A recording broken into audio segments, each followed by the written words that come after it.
다니엘서 1장 1절에서 9절입니다. 1절입니다. 유다 왕 여호야김이 다스린 지 3년이 되던 해에 바벨론 왕 느부갓네살이 예루살렘에 이르러 성을 에워쌌더니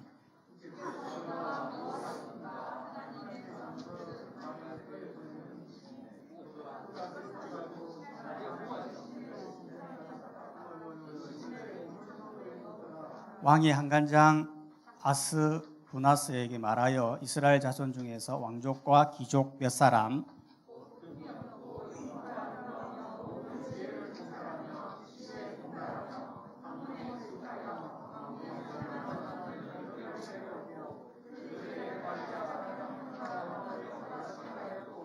또 왕이 지정하여 그들에게 왕의 음식과 그가 마시는 포도주에서 날마다 쓸 것을 주어 3년을 기르게 하였으니 그 후에 그들은 왕 앞에 서게 될 것이더라.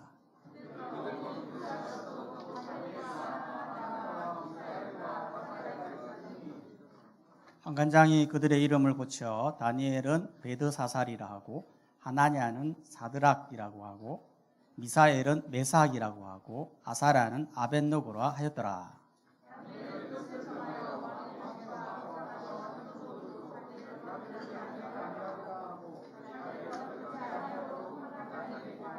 함께 보겠습니다. 하나님이 다니엘로 하여금 반장에게 은혜와 긍휼을 알게 하신지라. 아멘. 자, 고개를 드시고 저를 좀 바라보아 주시기 바랍니다. 고개를 안 드는 분도 있네. 고개를 다 들으십시오. 오늘 말씀은 다니엘과 세 친구에 대한 말씀입니다. 세나키티지 말씀이고요. 오늘부터 다니엘서를 하게 되는데 다니엘서는 성경들 중에서 가장 재밌는 성경입니다. 왜냐하면 내용 자체가 굉장히 드라마틱하게 이어지잖아요. 굉장히 재밌어요. 다니엘서는 총 12장으로 이루어져 있는데 두 덩어리로 이루어져 있어요. 즉 1장부터 6장까지는 다니엘과 세 친구에 대한 이야기가 계속 나오고 있죠. 즉 다니엘과 세 친구들이 뜻을 정해서 왕의 진미를 거부하는 내용, 그리고 왕의 꿈을 해석해 주는 내용, 그리고 벽에 글씨가 쓰여지는 거, 또 사자굴에 넣었는데 살아 돌아오는 그런 내용들이 1장부터 6장까지 기록되어 있고 7장부터 12장까지는 묵시적인 내용이에요. 즉 환상과 꿈 이런 얘기들을 쭉 담고 있기 때문에 하반기에 가면 조금 어려운 부분이 있을 수 있어요. 해석이 좀 필요한 부분이거든요. 아무튼 이 다니엘서는 굉장히 우리에게 주는 교훈들이 많고 또 드라마틱하게 이야기가 전개되기 때문에 굉장히 재밌어요. 그래서 집중해서 들으시기를 주의 이름으로 축원합니다. 먼저 다니엘과 이 세 친구에 대한 이야기예요. 여러분 이 다니엘과 이 세 친구를 보면 정말 대단한 친구들이거든요. 왜냐하면 이 친구들의 이 면면을 보면 결코 가벼운 사람들이 아니에요. 정말 대단한 사람들이에요. 오늘날로 보면 거의 BTS와 같은 방탄소년단과 같은 그런 친구들이에요. BTS 방탄소년단이잖아요. 7명의 사나이. 정말 대단한 사람들 아닙니까? 조금 더 옛날로 가보면 스테이지와 아이들. 여러분 스테이지와 아이들 알아요? 난 알아요. 이 밤이 흐르면 누군가 나를 떠나야 한다는 그 사실을 이유를 난 항상 이런 거잖아요. 여러분 BTS가 왜 유명합니까? BTS가 유명한 이유는 첫 번째로 외모가 화려하잖아. 굉장히 귀엽고 잘생기고 굉장히 화려하죠. 재밌는 건 2017년도에 제일 잘생긴 사람 1위를 뽑았는데 그게 누군지 아세요? B예요, B. 선생님들 모르시죠? B예요, B. 예. 2019년도에는 세계에서 가장 섹시한 사람을 뽑았는데 그 사람이 누군지 아세요? 그것도 B였어요, B. 지금은요, 잘생긴 이 기준이 많이 달라졌어요. 예전에는 잘생긴 사람 그러면 서양인들을 많이 떠올렸거든. 조각 같은 미남. 근데 지금은 동양화되었어요. 잘생긴 사람은 이제 동양인을 떠올릴 시대가 오게 되는 거예요. 한 10년쯤 지나면 잘생긴 사람! 그러면 동양인을 떠오르는 시대가 오게 될 거예요. 잘생기기만 했습니까? 춤도 굉장히 잘 추잖아요. BTS 하면 춤추면 막 난리가 나죠. 막 해가지고. 춤을 보면요, 굉장히 자연스러워요. 어색하지가 않아. 일본에 아라시라고 하는 이 그룹이 있는데 BTS 한번 따라 해보려고 영어 CD도 내고 막 그랬거든요. 근데 폭망했잖아. 왜 폭망했냐면 제가 딱 보니까 춤이 아니야, 춤이. 너무 부자연스러워. 억지로 막 짜내는 느낌이야. 근데 BTS는 물 흐르듯이 너무 자연스럽게 흘러가요. 너무 차이가 많이 나는 거죠. 춤만 잘 춥니까? 아니거든요. 언어도 좋아요. 영어로 대화를 하는데 현지인처럼 대화를 해요. 그러니까 BTS가 유명하고 좋아하는 거죠. 그런데 이 BTS만큼이나 뛰어난 아이들이 있는데 그게 누구냐면 바로 오늘 본문에 나타난 다니엘과 세 친구라는 거죠. 왜 그러느냐 하면 이들을 보면요. 일단 혈통적으로 보면 혈통 자체가 달라요. 이 아이들은 왕족, 귀족 출신의 아이들이에요. 어릴 때부터 귀하게 자라온 아이들이라는 거죠. 그뿐만 아니라 사절에 보면 흠이 없다라는 거예요. 흠이 없다라는 것은 건강하다라는 말이에요. 또한 용모가 아름답대요. 용모가 아름답다라는 말은 귀엽고 잘생기고 화려했다라는 의미예요. 그뿐만 아니라 잘생길 뿐만 아니라 똑똑했어요. 모든 지혜를 통찰하고 지식에 통달하며 학문에 익숙했다. 어린 나이에 어떻게 이렇게 지식에 통달하는지 참 대단한 사람들 아닙니까? 그죠? 혈통도 좋습니다. 외모도 잘생겼습니다. 똑똑하기까지 합니다. 뭐 빠지는 게 없잖아요. 이렇게 대단한 아이들이었는데 근데 한 가지 이들에게도 하나의 아픔이 있었어요. 그게 뭐였냐면 포로로 끌려왔다는 거예요. 여러분 지금 이 시대가 어떤 시대입니까? 바벨론 포로 시대이잖아요. 우리가 이전에 예레미야를 통해서 한번 배웠잖아요. 즉 바벨론이 총 3차에 걸쳐서 유다를 침공했는데 그때마다 포로를 끌고 갔잖아요. 즉 1차 때는 여호와김 시대에 다니엘과 세 친구들 다수들을 끌고 갔고 그리고 9년이 지나서 2차 포로로 여호와긴 시대에 에스겔과 다수를 끌고 갔고 마지막에는 시드기야가 두 눈이 뽑힌 채로 끌려갔잖아요. 바로 그 시기였다라는 거죠. 제일 먼저 끌려간 사람이 다니엘과 세 친구였다라는 거죠. 여러분 사람이 포로로 끌려간다고 하는 거 굉장한 아픔이에요. 여러분 그렇지 않습니까?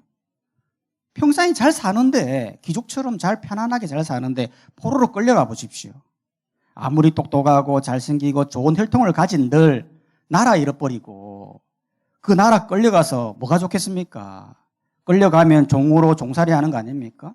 노예로 살면서 이방 우상을 섬기고 그렇게 하는 거 아니죠? 그렇게 하는 거잖아요. 그래서 실제로 이 다니엘과 세 친구들이 끌려갔는데 끌려가서 한 일이 뭐였냐면 먼저 이름을 바꿔버렸어요.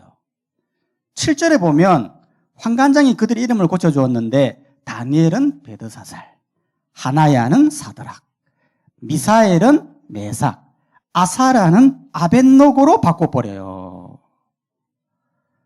여러분 이게 바꾼 이 이름이 굉장히 고역스러워요. 왜 고역스러냐면 이 이름의 뜻 때문에 그런 거예요. 여러분 실제로 이 뜻이 무슨 뜻이냐면 다니엘은 하나님의 심판자입니다라는 뜻인데 베드사살로 바꿔버리니까 벨이 총애하는 자입니다라는 뜻을 가지게 된 거예요. 그 다음에 하나야는 여호와는 친절이시다. 사드락은 태양신으로 빛을 받았다. 미사엘은 누가 하나님과 같으랴. 메삭은 누가 사크 여신과 같으랴. 아사랴는 여호와는 나의 도움이시라. 아벳노고는 느고의 신실한 종이다. 뭐 이렇게 바꿔버리는 거예요. 여러분 이게 정말 고역스러운 거 아니에요? 우리로 말하면 여호와의 종입니다. 여호와의 종 이렇게 불리다가 갑자기 부처의 종입니다. 부처의 종입니다. 그러면 얼마나 가슴이 아프고 아픔이 될까요? 이렇게 고초를 당했는데 그러면 이들이 도대체 왜 끌려왔냐라는 거죠. 여러분 끌려온 이유가 있을 거 아닙니까? 그죠? 왜 이처럼 끌려오려면 다 끌려오지. 왜 이렇게 텀을 가지고, 왜 이렇게 다니엘이 먼저 오고, 그 다음에 에스겔 오고, 그 다음에 다 오고, 왜 이렇게 텀을 가지고 했느냐라는 거죠. 여기에는 하나님의 깊으신 뜻이 있어요. 어떤 뜻이냐면, 여러분 표면적으로 보면요, 이들이 끌려온 이유는 유다의 죄 때문에 그렇잖아요. 유다의 죄를 심판하기 위해서 바벨론을 들어서 심판하신 건데, 그런데 왜 다니엘을 먼저 데리고 왔느냐? 왜 텀을 가지고 데리고 왔느냐? 9년, 10년 후에 왜 데리고 왔느냐? 그 이유는, 첫 번째 이유는 뭐냐면, 이방 땅에 하나님의 영광을 드러내기 위해서 그렇게 하신 거예요. 여러분, 당시 바벨론은 세계 중심의 나라 아닙니까? 당시 바벨론이 최고의 절정기였거든요. 바벨론이 강성을 해가지고 아수르를 치죠. 그리고 이스라엘, 유다를 치죠. 그 다음에 애국까지 쳤잖아요. 당시 세계의 중심 아닙니까? 그렇기 때문에 하나님은 이 이방 땅에다가 하나님의 사람을 심겨 놓은 거예요. 왜 심겨 놓았습니까? 이 이방 땅에 하나님의 영광을 드러내기 위해서. 실제로 나중에 뒤에 가보면 다니엘이 느부갓네살 왕의 꿈을 해석해 주잖아요. 그랬더니 느부갓네살 왕이 다니엘을 보고 막 절을 하면서 하나님을 극찬하거든요. 나중에 또 뒤에 가보면 새 친구들이 사자굴에 갇혔는데 그것은 막 빠져나와 버리니까, 사자 입을 봉해 버리니까 바빌론 전체가 하나님을 높입니다. 실제로 유다 3차 침입 때에 예레미야가 포로로 끌려가고 있었잖아요. 그런데 갑자기 사령관인 느부사라단이 이 모든 전쟁은 하나님이 한 것이다 이렇게 말해버려요. 아니, 어떻게 이방인의 입에서, 하나님을 전혀 모르는 이방인의 입에서 하나님이 한 것이다, 왜 그런 말을 하게 된 거예요? 예, 그건 다른 게 아니죠. 다니엘을 통해서 이미 하나님의 영광을 맛본 거예요. 그러니까 자연스럽게 하나님에 대해서 이야기를 하더라는 거죠. 두 번째로 왜 텀을 가지고 다니엘을 먼저 끌고 왔느냐? 그 이유는, 두 번째 이유는 뭐냐면 유다의 포로를 배려하기 위함이에요. 즉 다니엘을 만약 미리 오지 않았다고 한다면 2차로 3차로 오는 모든 포로들은 말 그대로 죽임을 당하거나 종살이하거나 고생할 건데, 이미 다니엘이 와서 하나님의 영광을 다 드러내버리니까 2차로 3차로 끌려오는 분들은 편안하게 생활을 하면서 나중에 뒤에 다 귀환하잖아요. 이게 바로 하나님의 속 깊은 뜻이 있었다라는 거죠. 그렇기 때문에 여러분, 우리도 마찬가지예요. 여러분, 이 땅에 일어나는 모든 일은 우연이라는 게 없어요. 당장에 어렵고 힘들고 고난스러워요. 그런데 잘 생각해 보면 하나님의 깊으신 뜻이 있어요. 그때 당신은 몰라. 너무 힘드니까. 이게 왜 힘들까? 나에게 왜 이런 고난이 올까? 왜 나는 포로 신세일까? 너무 고통스러워. 그런데 성도의 고난은 이유 없는 고난이 없어. 하나님의 깊으신 뜻이 감추어져 있어. 근데 그때는 몰라. 시간이 지나봐야 알아. 그렇기 때문에 성도들은 절망이 오고 어려움이 올 때에 낙심하지 말아야 돼. 왜냐하면 뭔가 있거든. 성도들 앞에 고난은 뭔가 있는 하나님의 속 깊은 뜻이 있는 거예요.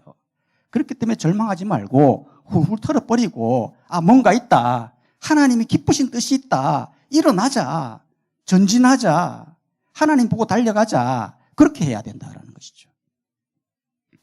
두 번째로 이 다니엘과 이 세 친구를 보면 정말 대단한 부분 또 한 가지는 뭐냐면, 이 다니엘과 이 세 친구가요, 정말 이런 절망적인 상황 가운데서 또 놀라운 건 신앙적이었다라는 거예요. 여러분, 이게 대단한 게 뭐냐면, 여러분, 사람은요 절망적인 상황이 되잖아요. 그럼 일단 현실을 봐. 현실 속에서 뭔가 답을 찾으려고 해. 신앙인이라고 하지만 뭔가 사람 속에서, 현실 속에서 답을 찾으려고 하거든요. 근데 이들은 달랐다라는 거예요. 어떻게 달랐느냐? 여러분, 이 다니엘과 세 친구들이 온 나라가 어디입니까? 바벨론이잖아요. 바벨론이 어떤 나라입니까? 하나님을 전혀 모르는 이방 나라라는 거예요. 그러면 이방 나라에 오면 누구의 법도를 따라야 돼요? 왕의 법도, 느부갓네살 왕의 법도를 따라야 돼요, 여러분. 그렇기 때문에 5절에서 환관장이 말하잖아요. 왕이 지정했다. 왕의 법도는 이거다. 뭐냐? 왕의 음식과 그가 마시는 포도주를 날마다 먹어야 된다. 이게 왕의 법도였어요. 여러분, 다른 사람도 아니고 왕이 지정한 겁니다. 왕이. 그러면 먹어야 될까요? 먹지 말아야 될까요? 당연히 먹어야 됩니다. 왜? 이방 나라에 살고 있기 때문에, 그의 법도를 따라야 되기 때문에 먹어야 됩니다. 근데 다니엘은, 제 친구들은 그걸 거부를 해요. 왜 거부를 했던 걸까요? 왜 거부를 했어요? 그건 다른 게 아니었어요. 뜻을 정했기 때문이에요. 뜻을. 8절은 말하죠. 다니엘은 뜻을 정하여 왕의 음식과 그가 마시는 포도주로 자기를 더럽히지 아니하리라 하고 자기를 더럽히지 아니하도록 환관장에게 구하니. 이들이 왜 거부했느냐? 뜻 때문에 뜻을 정했기 때문에 그렇다. 그 뜻이 무엇입니까? 다른 게 아니죠. 자신을 더럽히지 않는 겁니다. 아니, 왜 이 음식을 먹으면 자기를 더럽히는 거죠? 왜 그런 거죠? 그 이유는 다른 게 아니고 이 왕의 진미와 이 포도주는 어디서 나오느냐 하면 제단에서 나오기 때문에, 즉 이방 제단에 드리는 그 음식과 포도주를 이 다니엘과 세 친구와 많은 사람들에게 나누어 줬던 거예요. 그러니까 다니엘과 세 친구들이 생각해 보니까 이게 신앙적으로 이게 안 맞는 거야. 왜? 이방 신에게 드리는 음식을 어떻게 먹을 수가 있느냐? 나는 못 먹는다. 그 뜻을 정했던 거예요. 여러분, 저는 개인적으로 이 다니엘과 제 친구가 이 뜻을 정했다라고 하는 이 부분에 굉장히 감동이 되더라고요. 왜 그러냐면, 여러분, 이 뜻을 정했다고 하는 거는 어떤 의미를 가지고 있느냐 하면, 뜻을 정하면 다른 것은 포기한다라는 의미를 가지고 있어요. 여러분, 그렇지 않습니까? 여러분, 이 다니엘과 제 친구들이 뜻을 정했습니다. 그럼 뭘 포기했습니까? 첫 번째 포기한 건 왕의 진미를 먹지 않는 겁니다. 여러분, 당시 왕의 진미가 얼마나 대단했을까? 굉장히 값지고 고급진 그런 음식과 고기들이 나오지 않았겠어요? 근데 그거를 안 먹겠다는 거예요. 채소만 먹겠다는 거예요. 채소만. 뜻을 정해버리니까, 뜻을 정하지 않았다면 평생 고급지고 맛있는 음식을 먹으면서 매일 이렇게 살 수 있는데도 불구하고 뜻을 정해버리니까 못 먹게 되더라는 거지. 하나를 포기해버리는 상황이 오게 되더라는 거예요. 두 번째, 이런 뜻을 정하니까 어떻게 되었습니까? 안정적인 삶을 포기해야만 했었어요. 여러분, 이 뜻을 안 정하면요, 그냥 남들처럼 편안하게 안정적으로 바벨론의 교육을 받으면서 지나갈 수 있어요. 근데 이 뜻을 딱 정해버리니까 어떻게 됩니까? 안 먹으니까 어떻게 됩니까? 혹시 들킬 수 있잖아요. 굉장히 불안한 거야. 미래에 대해서 불안한 거지. 내가 이거 안 먹다 혹시 들켰어? 나 죽는 거 아니야? 왕의 배 끌려가는 거 아니야? 불안해요. 미래가 불투명해져요. 무엇 때문에? 뜻 때문에. 그런데도 이 뜻을 정합니다. 왜 정했습니까? 왜 정했을까요? 이 뜻을 왜 정했을까요? 그 이유는 다른 게 아니에요. 더 나은 가치를 위하여 덜 나은 가치를 포기한 것입니다. 즉, 더 나은 가치, 더 나은 하나님을 위하여, 더 나은 신앙을 위하여 덜 나은 모든 혜택을, 덜 나은 모든 유익을 다 포기하는 것입니다. 뜻을 정한다고 하는 것은 바로 그런 겁니다. 뜻을 정한다는 거창한 것도 아니고 복잡한 것도 아니에요. 굉장히 심플한 거예요. 더 나은 신앙을 위하여, 더 나은 하나님을 위하여 덜 나은 가치를, 덜 나은 유익을 포기하는 것. 그게 바로 뜻을 정하는 것이에요. 그런데 놀라운 건 하나님은 자신을 위하여서 이 뜻을 정한 이들의 선택을 외면하지 않았어요. 이 부분이 너무너무 감동이 돼. 왜 그러냐면 17절에 보면요, 하나님이 이렇게 뜻을 정했잖아요. 그러니까 하나님이 어떻게 하시느냐 하면 17절에 보면 하나님이 이 네 소년에게 학문을 주세요. 모든 서적을 깨닫게 하세요. 지혜를 주세요. 다니엘도 모든 환상과 꿈을 깨닫게 해주세요. 또 그 지혜와 총명이 온 나라 박수와 술객보다 10배나 낫도록 만들어주세요. 여러분, 이걸 반대로 생각해 보면 뜻을 안 정했잖아요. 학문 없는 거예요.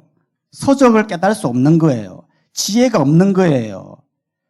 환상과 꿈을 깨달을 수 없는 거예요. 다니엘이 환상과 꿈을 깨달았다고 하는 건 이게 대단한 겁니다, 여러분. 왜 그러냐면 하나님이 이 능력을 주셨잖아요. 만약 이 능력을 안 주었으면 다니엘과 제 친구 바벨론에 있는 모든 박수와 술객들이 다 죽어야 돼요. 왜? 느부갓네살이 말했거든. 내 꿈을 해석하지 못하면 너희들 다 죽는다 했거든. 그런데 뜻을 정했더니 하나님께서 이 환상을 꿈을 깨닫게 하시는 이 능력을 주셔서 나중에 이 능력으로 모든 사람 다 살려버리거든. 그 원인이 뭐였어요? 뜻을 정하는 거예요. 우리도 마찬가지입니다, 여러분. 뜻을 정한다고 하는 거는 복잡한 거 아닙니다. 대단한 거 아닙니다. 더 나은 가치를 위하여 덜 나은 가치, 덜 나은 유익을 포기하는 거예요. 줄 성수가 그런 거 아닙니까? 내가 하나님이 소중하고 주일 예배가 중요하고 예배가 중요하다면 덜 나은 가치 이런 거를 내려놓을 수 있어야 되죠. 만약에 시간이 급칩니다. 학원을 가야 됩니까? 교회를 가야 됩니까? 당연히 교회를 가야 됩니다. 학원 포기해야 됩니다. 포기하면 성적 떨어져요. 포기하면 부모님에게 폐를 끼칠 수도 있어요. 그러나 포기해야 됩니다. 더 나은 가치를 위하여, 더 나은 하나님을 위하여. 그게 신앙이에요, 여러분. 큐티도 마찬가지입니다. 내가 큐티 해야 되겠다. 큐티는 너무 소중하다. 하나님 말씀은 너무 소중하다 하면 그거를 하려면 다른 걸 또 내려놓아야 돼요.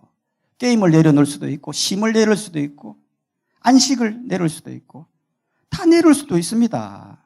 그런데 더 나은 가치를 위해서 포기하는 거예요. 그게 신앙이에요, 여러분. 신앙은 복잡한 게 아니에요. 더 나은 가치를 위해 달려가는 거예요. 그러면서 다 내려놓는 거예요. 포기한다고 해서 잃는 거 아닙니다.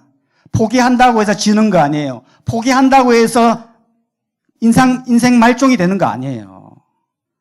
포기할 때 하나님은 더 큰 것으로 갚아줍니다. 지혜를 주십니다. 명철을 주십니다. 능력을 주십니다.